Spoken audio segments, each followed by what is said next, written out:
Bienvenidos a todos, muchas gracias por conectarse a este webinar after virtual de Alaya. Alaya, bueno, ya todos más o menos si se han inscrito nos deben conocer, pero somos una firma de Venture Capital con presencia en Argentina, Chile y Estados Unidos. Y en este periodo de la cuarentena, para seguir en contacto con la comunidad, hicimos algunos webinars, uno por mes. Hicimos el primero de los 5 secretos al hablar con un inversor, que lo dio Claudio Barahona. El segundo, el mes pasado, Luis habló sobre cómo evaluar tu startup. Y bueno, esos webinars quedaron grabados y están en nuestro canal de YouTube, que si quieren visitarlos, Alaya Capital, están todos los videos.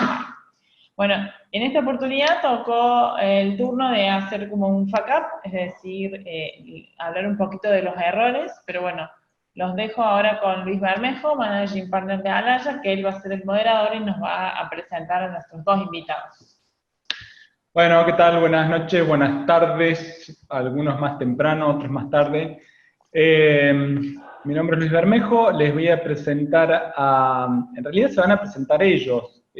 Yo creo que no hace falta que me presente, ya presentaste a Alaya, vamos directo al grano, se van a presentar ellos. Camila y Esteban, vamos primero con las damas. Contanos, Camila, quién sos y básicamente de qué se trata, qué era Soco, y unas palabras de marco de aquella época, de dónde estábamos cuando invertimos. Bueno, mi nombre es Camila Regada. Fuimos partners con Alaya, ellos invitaron a nosotros a nuestra empresa que fue Soco. Nosotros como empresa solucionábamos diferentes problemas que tenían las pequeñas empresas al vender por internet. Entonces partimos con un software SaaS en donde estábamos conectados con Mercado Libre, ayudábamos como a los pequeños a montarse en internet, a hacer como la digitalización mucho más fácil como para ellos, cuando estaban con, obviamente, stock de productos que no sabían cómo hacerlo, y esa era como la mejor transición para ellos como para poder estar en línea y vender. Después empezamos a sacar distintas soluciones que mientras el vendedor o emprendedor iba creciendo su negocio, iban apareciendo problemas y nosotros lo íbamos solucionando mediante módulos. Nosotros, esta empresa partió el 2015, fuimos incubados por la aceleradora de negocios Magical Startups al principio. Nos ganamos algunos fondos Corfo y después nos coinvirtió Alaya con Mercado Libre, como contexto. Ok, gracias Cami. Esteban, contanos vos un poquito de dónde nace, qué es Topic Flower. Bueno, hola, ¿cómo están?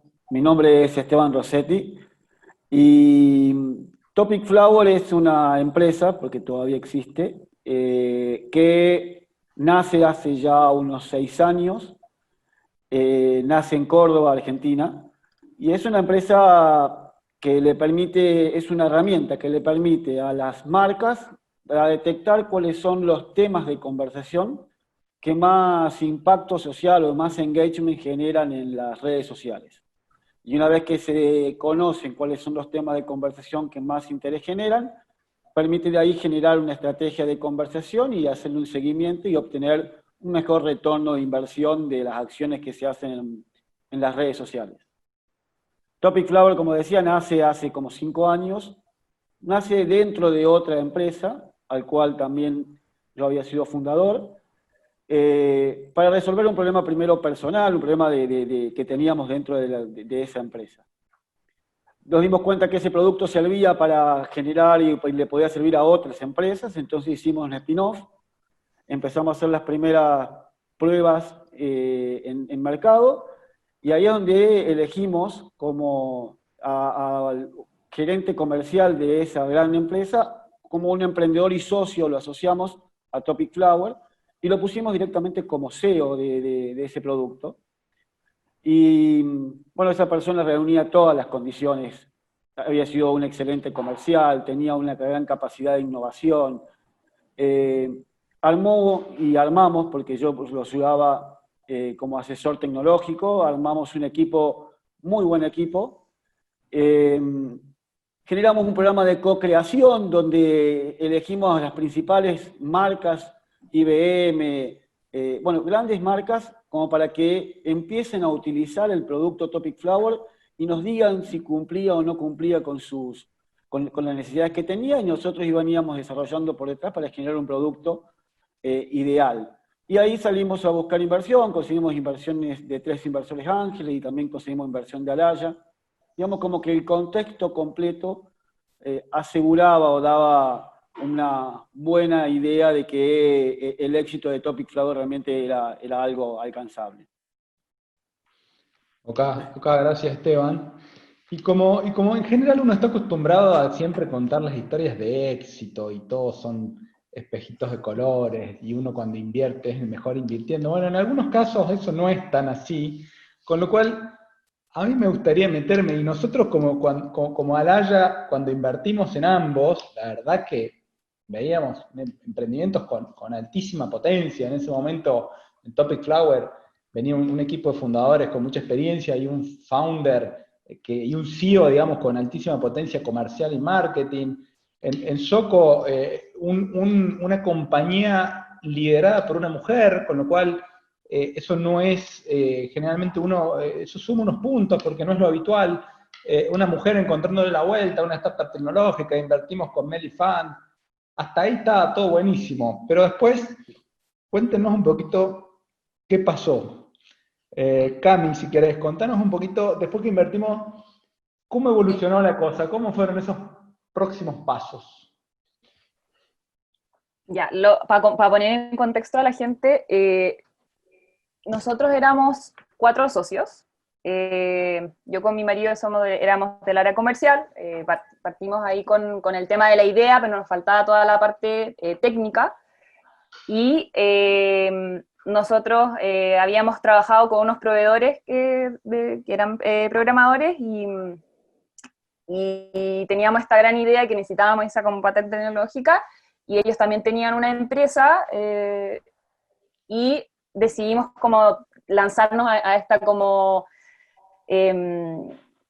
todo esto nuevo de emprender y empezar a hacer algo desde cero. De ahí a todo bien, como les contaba, o sea, hicimos toda la parte dentro de todo legal, que después voy a comentar algunos errores que cometimos ahí, armamos la empresa, siempre pensando como todo 25-25, o sea, 25-25 todos iguales, ¿no? Partimos como todos con el mismo porcentaje, se empezó a desarrollar, empezamos a desarrollar y a la vez vender, ¿ya?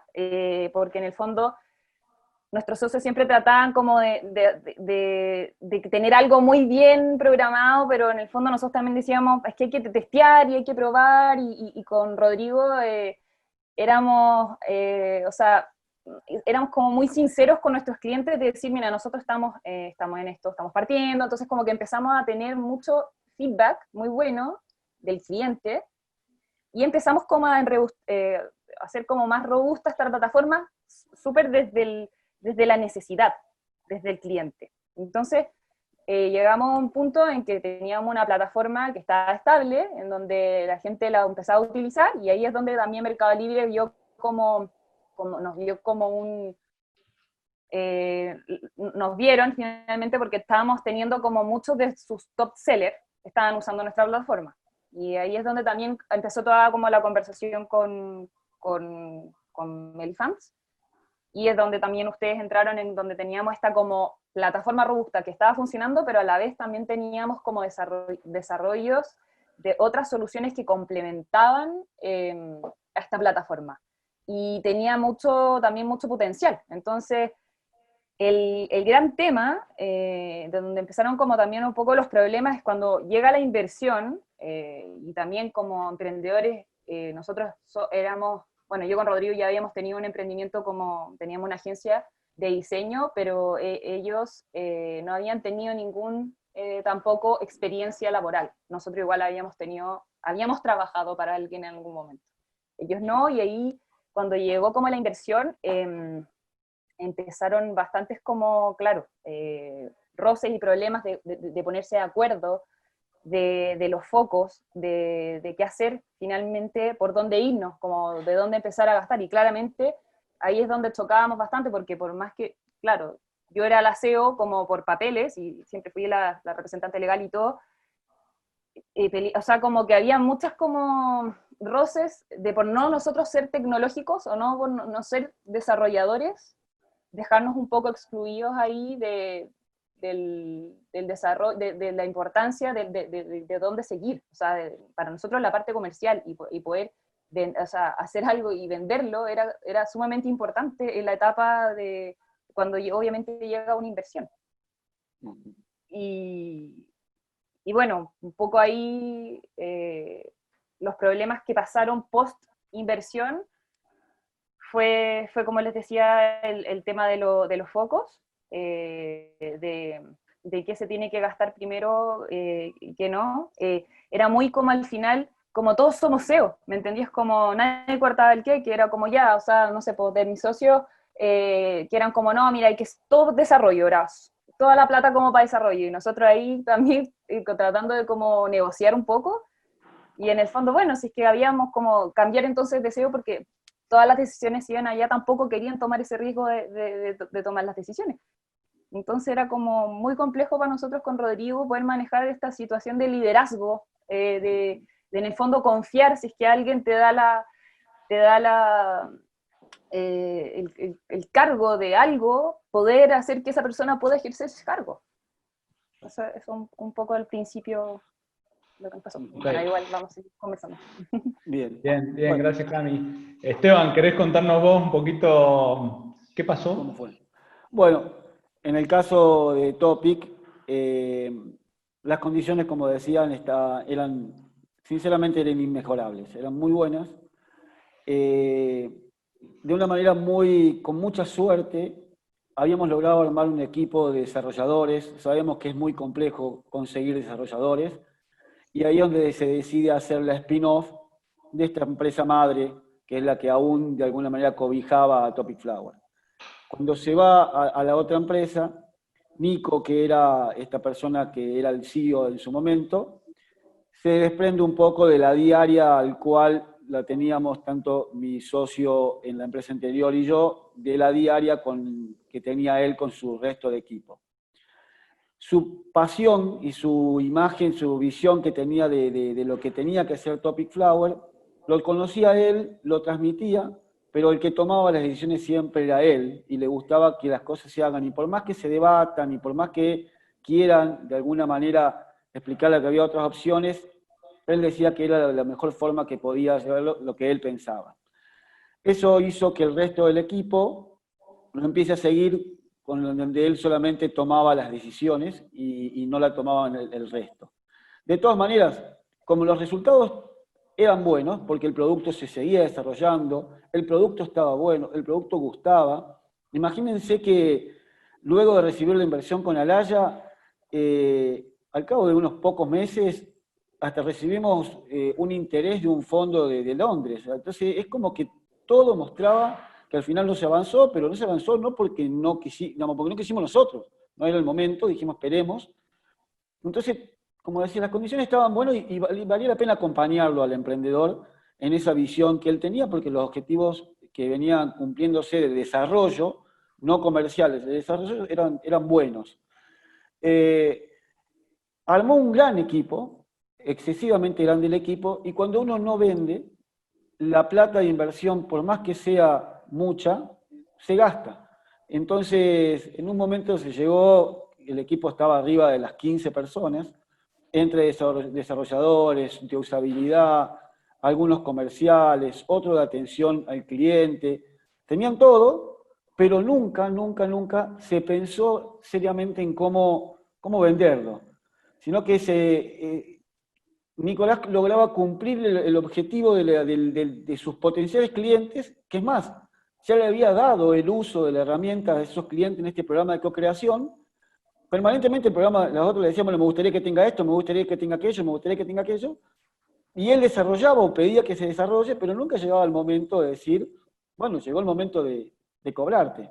Y él, cada vez que, o los socios, o los accionistas, de alguna manera que nos juntábamos regularmente, una vez por mes, una vez cada 15 días, y se le pedía resultados comerciales, nunca era el momento. Nunca era el momento de cobrar y empezar a cobrar, porque todavía no estaba la herramienta terminada.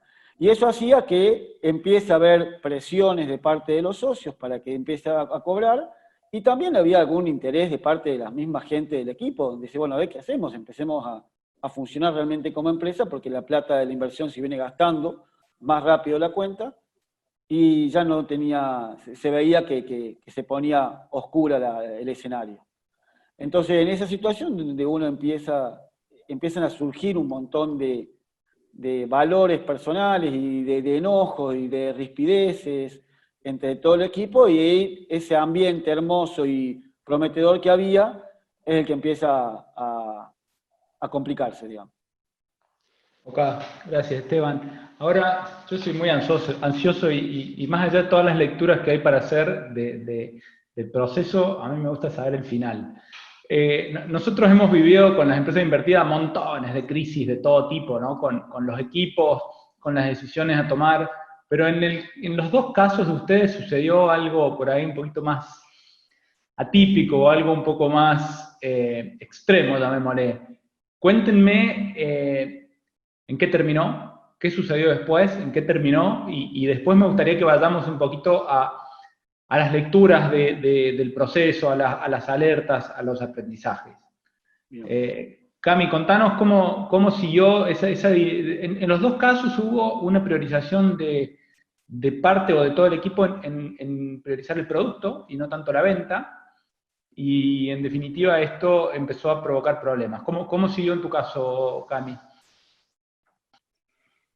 Ya, mira, a nosotros también nos pasó algo que tampoco se podía prever, o sea, una vez que se hizo la inversión, hubo un cambio de mercado, porque partiendo de la base que igual nosotros estábamos como un poco casados con Mercado Libre y teníamos un producto muy robusto, y parte del largo plazo que queríamos hacer, bueno, mediano o largo plazo que se quería hacer, era empezar también a desligarnos un poco de Mercado Libre de una forma de a poco, porque lo teníamos obviamente como partner, para poder ir como haciendo estas como soluciones para otros marketplaces, y que pudiéramos trabajar desde esa base de entregarle soluciones a nuestros clientes.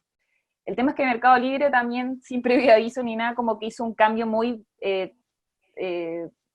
tiró como una bomba, por así decirlo, en donde cambió absolutamente como nuestra modalidad, y, o sea, hizo un cambio de plataforma que nos afectó de forma muy, muy grande. Y ahí es donde parte el primer siento como hito, en donde fue como algo, como balde de agua fría, en donde nos nublamos y empezamos como a ver ya que o sea, al final también nosotros tuvimos que hacer un spin-off, porque no nos podíamos quedar así, porque nos estaban obviamente bajando las ventas de nuestro core del negocio.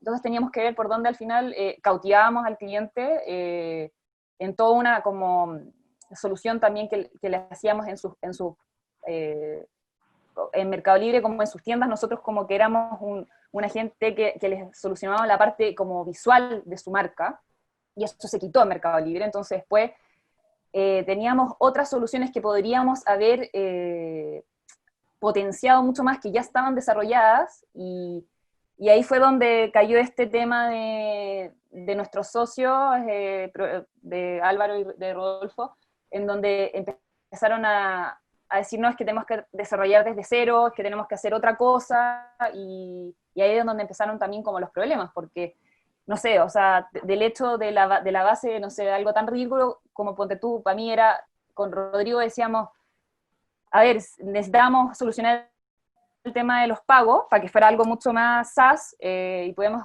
obtener más clientes de forma más rápida. Hay muchas soluciones que nosotros podríamos habernos integrado, que nos solucionan rápidamente el problema, y se tomó la decisión, porque ya tampoco nosotros, o sea, no éramos programadores, de hacer una pasarela de pagos, así como desde cero. Decir, no, pero es que no podemos, y ahí nosotros como que no nos caía la cabeza, y era, pero no, ¿cómo vamos a desarrollar desde cero una pasarela de pagos? Si eso existe, está listo, o sea, integrar y avancemos en otras cosas. Y ahí se perdió plata, no había cómo, como siempre tenían como una razón justificable, y ahí es donde los problemas pasaban, nosotros también nos enojábamos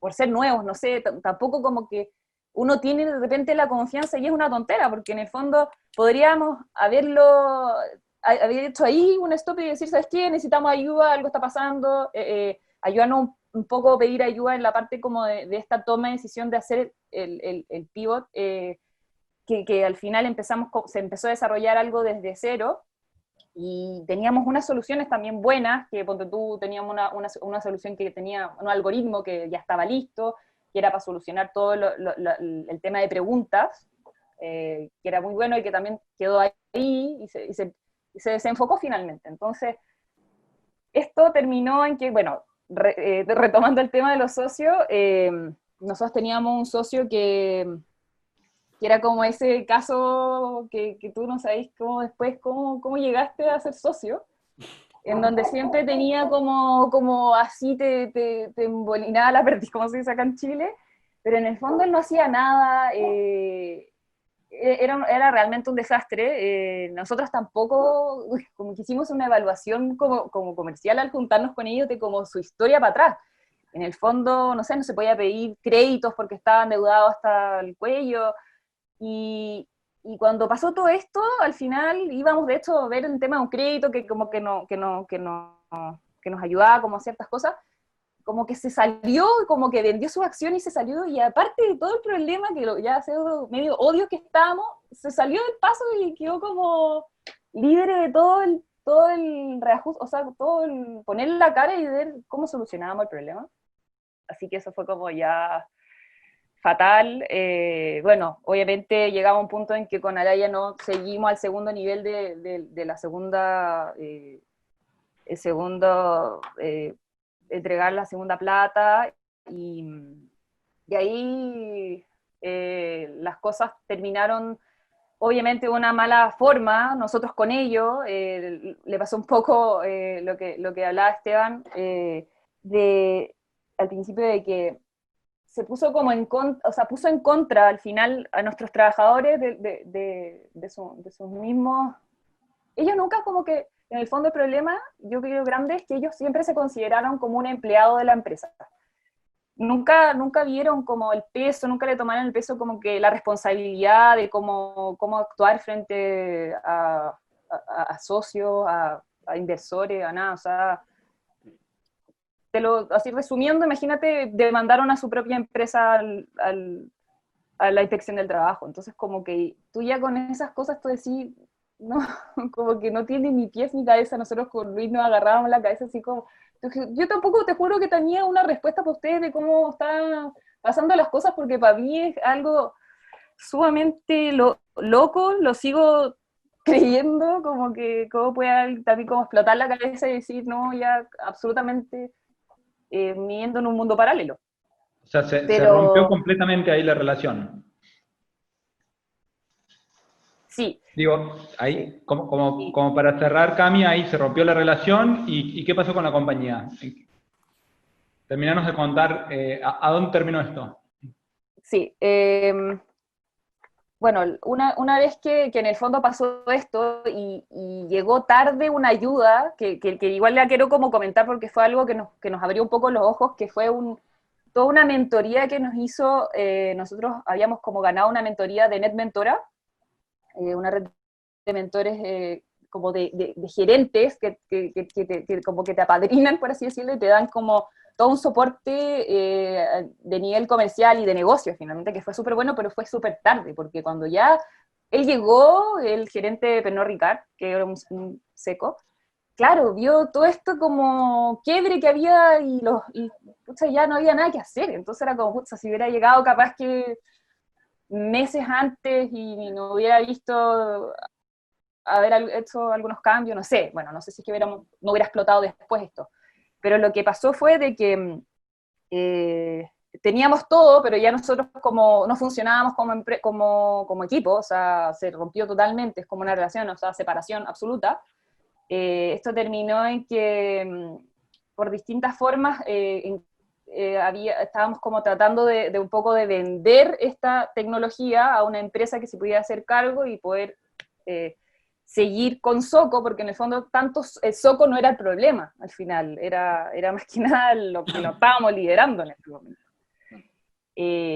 Y llegamos a una empresa de software que tenía o sea, como harta trayectoria en el mercado, que ya había pasado por varias empresas y todo, y le interesó como comprar la empresa, obviamente al costo mínimo como de la deuda finalmente, y claro, la empresa se vendió como la tecnología y Soco S.p.A. murió, finalmente.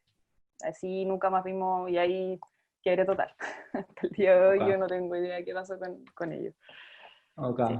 Pero lo hicimos Bueno. todos solos finalmente. Ellos se hicieron a un lado y ahí quedamos los dos ahí cerrando toda la parte, dando la cara al final a todo. Ok, bueno, eso que contás tan rápido, yo les puedo atestiguar que fue un proceso, fue una crisis realmente compleja, larga, en donde Sí. nos involucramos mucho todos, creo, y lamentablemente no pudimos salvar la compañía, tuvimos que vender lo que pudimos, al valor que pudimos, como para terminar de cerrar el proceso lógico, ¿no? Fue un buen aprendizaje, creo, ¿no, Cami, de gestión de crisis? Sí, no, claramente yo después de eso, todo es nada, como que todo es muy liviano, ¿entiendes? Como que me sirvió mucho también para cosas de la vida, para cosas de que si es que en algún momento con Rodrigo siempre decimos, algún día vamos igual a terminar siendo emprendedor y vamos a volver a emprender, pero ya con muchos ojos en cosas que no deberíamos cometer claramente. Ok, Esteban, contanos vos un poquito que cuando se empezó a quedar sin plata y que se me había agrandado el equipo y que seguía sin vender, ¿qué pasó? Bueno, en ese momento yo todavía seguía como asesor tecnológico, socio cofundador, pero asesor tecnológico. Tenía una relación excelente con Nicolás y charlaba constantemente. La presión que se le ponía sobre lo comercial no era una presión desmedida, sino que era una presión, si vamos por este camino nos fundimos, no tenemos otra solución y hay que buscar la manera de vender. Y él seguía insistiendo que no se puede, que no se puede. Él tenía una idea fija de que se necesitaba tener otra inversión exactamente igual de recibida para encontrar el modelo comercial.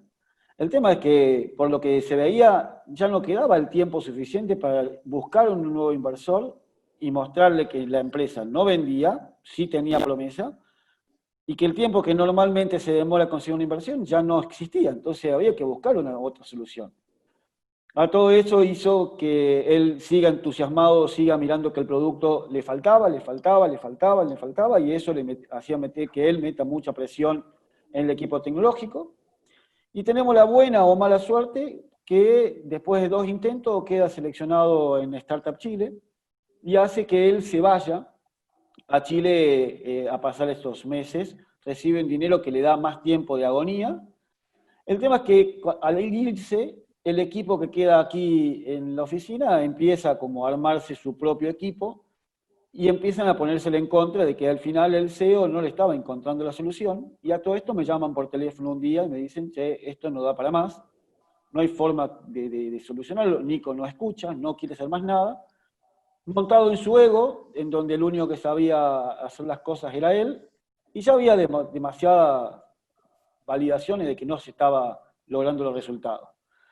Él logra que en Chile también de nuevo lo mismo, posiciona la herramienta a la marca, logra que varias agencias y marcas lo usen, como por ejemplo lo empieza a usar Movistar, lograba mucho, pero no vendía. Entonces en un momento me junto y me dice, bueno, mira, la verdad que esto ya no va para más, tenemos que encontrar la forma de cerrar esto. Bueno, no se puede cerrar así nomás, hay un montón hecho.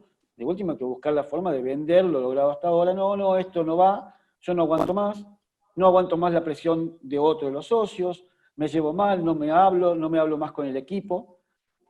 Y ahí es donde decidimos con mi otro socio que yo me acerco un poco más a ver qué se podía llegar a hacer dentro de la situación.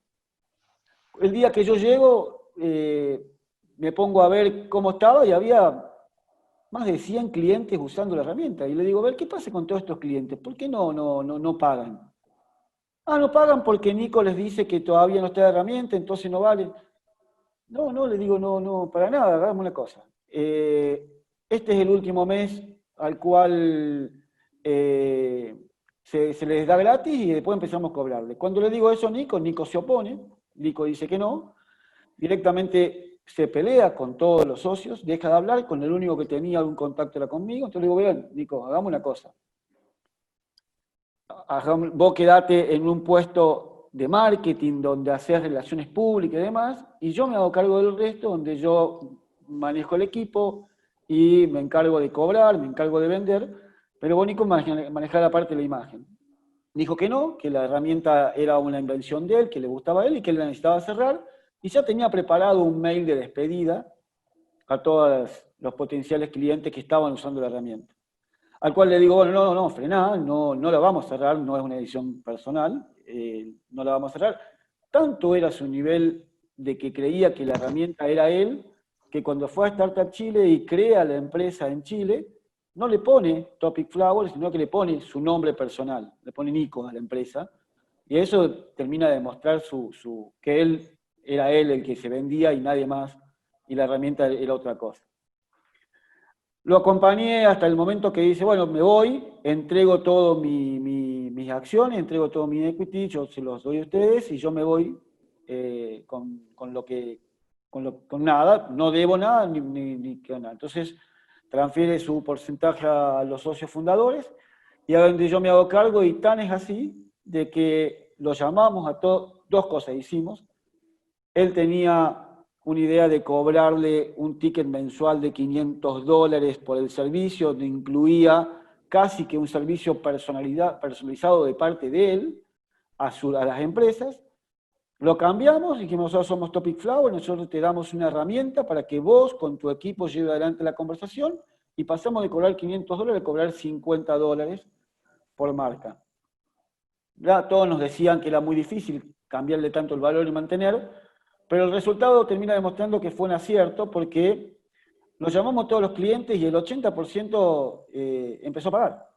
Empezó a pagar y al cabo de 3 meses nosotros estábamos, por supuesto que antes de irse, se tomó el trabajo de hablar mal o terminar de pelearse, con eso se termina yendo casi el 70% del equipo que tenía armado, algo que termina siendo también, ya pasado el tiempo, termina siendo una suerte porque me baja el punto de equilibrio porque no había dinero para pagar los nuevos sueldos.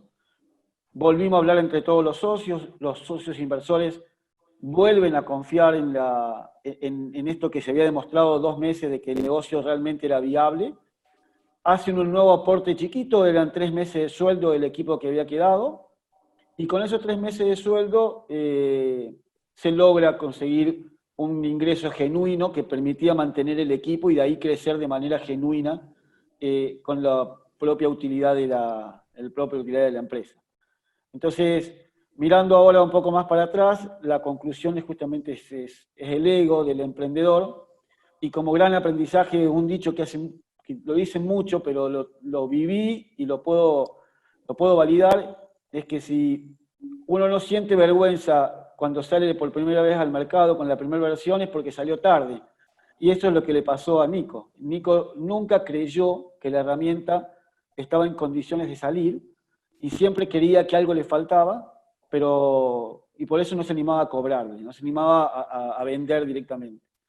Entonces, entre el ego y no creer que era el momento, los lleva al fracaso. Por suerte, nos dimos cuenta antes y actuamos, digamos, como para resolverlo. Lamentablemente lo perdimos a Nico, que vuelve a decir lo mismo, él era un buen vendedor, un buen marketinero, pero que en este caso se apasionó demasiado y termina fracasando. Ok, gracias Esteban. Los dos casos tienen muchas similitudes en donde la crisis de equipo en algún punto fue autodestructiva para las personas que quedaron en el medio de esa crisis, ¿no? En tu caso, Esteban, comentás que él quería cerrar la empresa, listo, esto fracasó, otra cosa. Pudimos reconvertirlo con otro CEO que tomaste vos el mando porque las características de la compañía lo permitían. En el caso de Soco fue lo mismo, ¿no? Un equipo que se autodemandó, o sea, le demandó a la propia compañía que le pagara sus salarios cuando no había caja. Lo que termina pasando es que no hay caja. Incluso con Camila intentamos hacer algo similar a lo que hicimos en Topic Flower, y no funcionó. Pusimos unos pesos más, me acuerdo, en esa época, y la crisis nos pasó por encima. Ahora, cuéntenme, contame, Cami, ¿cómo fue la experiencia, el rol del inversor en esto? ¿El inversor perjudicó, ayudó, aceleró tiempo, metió una presión? ¿Qué cambió con el inversor o qué rol jugó el inversor en el proceso, en la crisis? Bueno, nosotros como que veíamos al principio, como que le veíamos algo positivo en cuanto, en este caso ustedes, Alaya, de que se veía mucho más como abierto a la posibilidad de que nosotros no nos ponían, no era como una presión más tan marcada al principio, como que te dejaban un poco ser, así como te daban esa libertad, que en su momento lo veíamos como algo muy positivo, porque decíamos, no, cuando te invierten y como que se meten en tu negocio y te tratan de cambiar, claro, lo veíamos como algo bueno. Pero cuando, claro, nosotros siempre nos movíamos en un momento que teníamos como los recursos siempre limitados y tratábamos de surgir, y por eso obviamente necesitábamos la inversión para explotar más rápido, pero una vez que llega la plata es donde, claro, ahí donde se ven realmente como las caras y la gente, y en el fondo ahí nos jugó en contra, totalmente como de esa libertad al final, de capaz que no...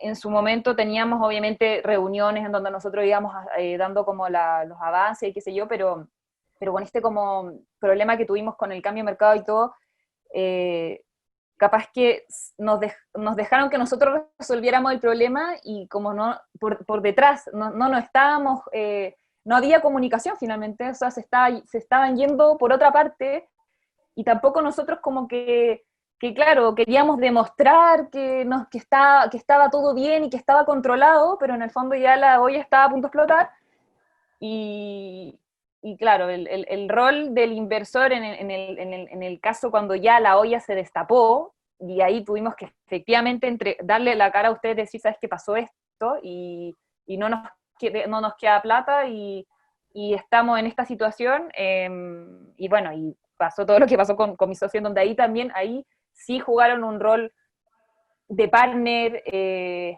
ver cómo solucionamos este problema, pero cuando ya estábamos muy, muy, muy avanzados y donde ya no había cómo, por más que le pusiéramos cabeza, cómo arreglar las cosas, porque en el fondo, lamentablemente, la tecnología y todo el desarrollo, o sea, si es que nosotros en ese caso, digamos, haber contratado a una persona que no lo manejara uno de los socios, que es el que los dos que se volvieron pseudo locos, no había cómo al final rescatar todo eso que se había creado. Y ahí, claro, fue una relación mucho más cercana y como de partner, pero ya en una situación que ya no lo podíamos como controlar. Ese es un punto importante, Camil, que mencionás, porque eso se da mucho, ¿no? Cuando los emprendedores reciben inversión, la primera etapa, hasta que viene la primera crisis, muchas veces sienten que solo le tienen que rendir cuentas al inversor, y en las reuniones de directorio y en las cuentas que rinde trata de mostrarse lo mejor posible. Y sucede mucho que el emprendedor no quiere mostrar la crisis que se está sucediendo atrás, y llega y muestra las métricas, y vamos, y todo fluye. Lo mismo pasó en Topic Flower durante un buen tiempo, y de repente, cuando explota, y le transparento al inversor la situación, ahí es donde el inversor se transforma en un socio, o ahí es donde empiezan a tener al socio que deberían haber tenido desde el inicio, ¿no? Porque el inversor se mete donde lo llaman, en definitiva. Y mientras antes lo llames, mejor y más te va a ayudar a resolver la crisis, ¿no? O por Sí. lo menos es lo que debería suceder. Ustedes, Esteban, ¿cómo fue el proceso de inversores? Que en el caso de ustedes había más, porque había inversores ángeles bien involucrados en la herramienta, después entramos nosotros. ¿Cómo qué rol jugaron los inversores en todo el proceso de esta crisis y explosión de ese liderazgo? Bueno, como decía, nosotros primero habíamos recibido una inversión de inversores ángeles, al cual estaban siempre muy involucrados. Los inversores ángeles se involucran mucho, pero por supuesto que tienen cada uno su propia agenda, y que no es que están en lo operativo, pero siempre estuvieron muy cercanos y muy involucrados en el proyecto. Lo que sí creo que algo mirando ahora para atrás, haber tomado una decisión mucho más rápida de darse cuenta que la manera con la que se venía gastando el dinero y no cumpliendo con los objetivos comerciales, que si bien se lo presionaba al equipo para que logre los objetivos comerciales, le buscábamos la vuelta, no aparecían, y tampoco había un corte. Bueno, frenemos, esto no puede ser, hay que achicar equipo, hay que bajar los gastos mensuales, porque a este ritmo nada hace prever que se pueda cubrir ese gasto, y ninguno de los socios ni inversores actuales estaban dispuestos a volver a poner dinero en ese mismo equipo y con esa misma conducción y gestión, que ya había demostrado que no era exitosa la conducción de la empresa. Entonces, pero siempre estuvieron muy cerca, siempre tuvimos, fue una charla constante, que cuando llegó el momento de hacer ese cambio, que fue durísimo, volvieron a mostrar si estamos, porque ahí sí era palpable de que había un negocio detrás, de que era viable. Yo me acuerdo que la primera vez que fui, a nivel personal, el objetivo era ver cómo cerramos esto de la manera más decorosa. Pero en la primera semana que estaba yo, y que me junto con el equipo que había quedado, y veamos cómo está, y qué pasó, y cómo vamos para adelante, yo me acuerdo que el primer día me llama a mí el gerente del banco, estábamos en rojo. Había que cubrir un dinero en el banco. Ahí lo llamo a uno de los socios y digo, che, frename al gerente, pedíle más tiempo porque era conocido, y de esa manera siempre involucrado. Pero cuando demostramos que realmente había posibilidad de remontarlo y que estaba la opción de llevarlo adelante a la empresa, y que no solamente era cerrarlo de manera decorosa, sino que se podía darle vida, ya ahí volvieron a confiar. Te voy a traer un postre, ¿ya? Rodrigo, está ahí con tu... Hay un micrófono abierto. Micrófono. Ahí cerró, me parece. Ahora sí, sin querer. No lo cerró. No sé si lo pueden cerrar ustedes. Ahí está. Ya estamos, wow, se nos vuela el tiempo. La verdad que me quedaría conversando horas. Cami, decime 1, 2, 3, aprendo más de 3, y si querés uno también puede ser. Aprendizaje. ¿Qué aprendiste? ¿Qué mensajes te dejó esto? ¿Cómo te marcó? Dame tú o tus principales aprendizajes de todo ese proceso. Ya, mira, como nosotros, fue clave en realidad el tema de los socios, del equipo gestor,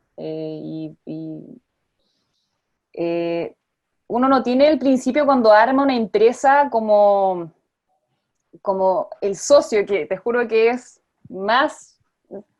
una relación más complicada que un matrimonio. O sea, solo con el hecho de decir que nadie nos tenía fe con Rodrigo en casa, y al final salió obviamente muy, muy fortalecido de esto, era el tema no cegarse tanto como con las condiciones, habilidades tan técnicas que tenga esta persona como que te va a complementar, sino que ver realmente como cuáles son sus objetivos, o sea, si primero están alineados sus objetivos, si por lo menos, no van a ser personas iguales, pero por lo menos tienen un foco y una ambición y un camino relativamente similar, porque si no es donde se disparan después las cosas.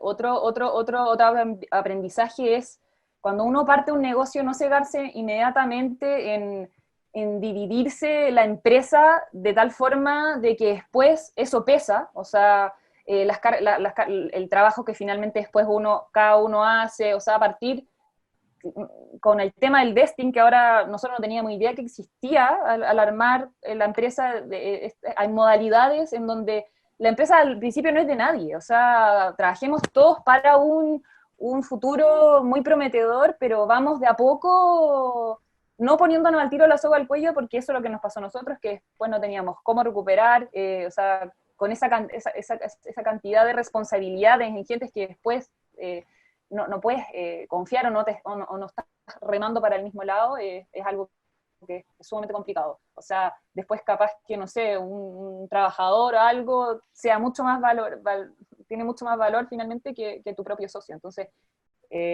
claro, el tema del vesting es algo como fundamental, como práctica, que nosotros no lo supimos y que lo hubiera tomado 100%. Okay. Y bueno, y también un poco de aprendizaje es de ser, de pedir ayuda en el momento en que uno lo necesita, en caso de esto, claro, nosotros necesitábamos coaching, necesitábamos asesoría financiera, y claro, no me arrepiento de no haberlo capaz que visto. O sea, capaz que como recomendación también después a los fondos, bueno, que ustedes obviamente manejan mucho con el tema, pero como para empresas con gente que no tiene experiencia en negocios anteriores, hacer coaching al inicio, de trabajar con los socios de forma separada, no siempre en una sola reunión, porque ahí es donde uno puede detectar finalmente estas cosas, decir, oye, algo está pasando, capaz que antes de tiempo, que nosotros capaz que también en el día a día no lo estábamos viendo. Pero sí, más que nada eso es como aprendizaje me llevo de esto. A nivel personal, obviamente, de un crecimiento gigante también, de haber vivido todo un proceso desde hacer y armar una empresa a poder llegar hasta donde llegamos, teníamos un equipo grande y quedar bien también, que siento que en el fondo, dando la cara y también siendo súper transparente con las cosas, no tiene por qué finalmente ser terrible para uno en la vida, como quedar, o sea, morir y volver a renacer. O sea, para mí esto ha sido un aprendizaje. Para la empresa que estoy ahora también es como, también trabajo con emprendedores, entonces como los entiendo absolutamente y me da mucho gusto saber tu historia, Esteban, de que en el fondo lograron poder salir de eso y ahora espero que sean una empresa muy exitosa. Gracias. Gracias, Cami. Creo que es muy, muy, muy bueno. La verdad, nada, a mí personalmente me encanta escuchar la lectura tuya después de... Nosotros, a ver, para los que estén escuchando, hace 1 año y medio que no hablábamos, ¿no? Este proceso sucedió hace poquito menos de 1 año y medio, algo más de un año. Cerró todo eso y no hablábamos desde ahí, así que, bueno, me encanta escucharte.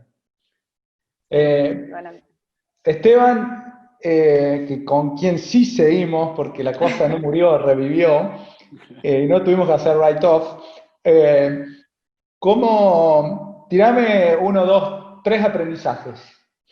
Bueno, creo que uno ya lo dije, salir rápido, no creer, el producto nunca está terminado, ningún producto, entonces salir rápido al mercado y validarlo. Y si no valida, no quiere decir que no funciona, es solamente cambiar y volver, pero es salir rápido y conseguir las primeras ventas. Como primer aprendizaje, y creo que es el modelo Topic Flower, lo demostró, tenía todas las condiciones para ser, pero no salió a tiempo y se fundió, en esa primera etapa se fundió. Después la otra es, coincido con Cami, un emprendedor tiene que ser asesorado a cómo gastar el dinero. Nunca un emprendedor gasta bien el dinero, eso lo vi en un montón de casos, o son muy pocos los que vi que gastaron bien el dinero. Hay que sentarse arriba de la caja y saber que el dinero se gasta y se gasta muy rápido, y si el dinero no lo ganaste y no es tuyo, es más difícil gastarlo, se gasta más fácil, no hay problema, pero después sí tenés más adelante los otros problemas. Y después sí, hablar rápidamente con los socios, y si detectar que un socio pone por delante su nombre a lo que es la empresa, y claramente está equivocado. Trabajamos por un proyecto, trabajamos por una empresa y trabajamos para que todos sea exitoso la empresa, no una persona. Entonces, aquel emprendedor que pone por arriba de la empresa su nombre, y con seguridad está equivocado. Ok, gracias. Gracias, Esteban. Podríamos escribir una novela con vos y con Topic. Sí. Bueno, espero algún día poder escribirla cerrando bien con un éxito. Sí, espero. Yo también lo espero. Estamos en esa búsqueda. Ya va a llegar eso, ya va a llegar. Sí, estamos casi ya en tiempo. Yo simplemente agradecerles enormemente el valor de contar esto. Uno siempre le gusta contar los éxitos y también el fracaso. Nosotros como Alaya también nos parecía interesante mostrar como inversionistas, obviamente que nos hemos equivocado muchísimo, seguimos equivocándonos y aprendiendo, y equivocándonos y aprendiendo. Creo que, pero el elemento por ahí interesante que a mí me queda es que en el 90, y creo que no me quedo corto diciendo en el 95% de los casos, los problemas, las crisis, los fracasos tienen que ver con los equipos, tienen que ver con la capacidad de ejecución, tienen que ver con la pasión mezclado con los pies sobre la tierra que tiene que tener un liderazgo de un proyecto, tienen que ver con que uno cuando levanta capital deja de ser un juego, el startup empieza a tomar empleados, empieza a asumir responsabilidades, y si no vende se queda sin caja, y todo eso se cae como un castillo de naipes. Con lo cual, pero todo tiene que ver con la capacidad de los equipos, con la complementariedad de los equipos, con la resiliencia, y del otro lado con leer y fracasar rápido, ¿no? Leer rápidamente la cosa cuando no funciona, y que si vamos a fracasar, hagámoslo rápido.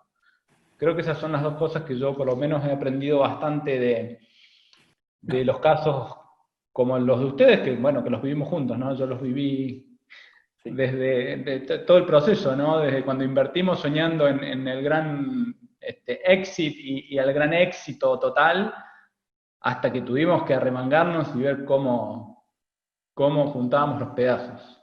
Así que bueno, gracias.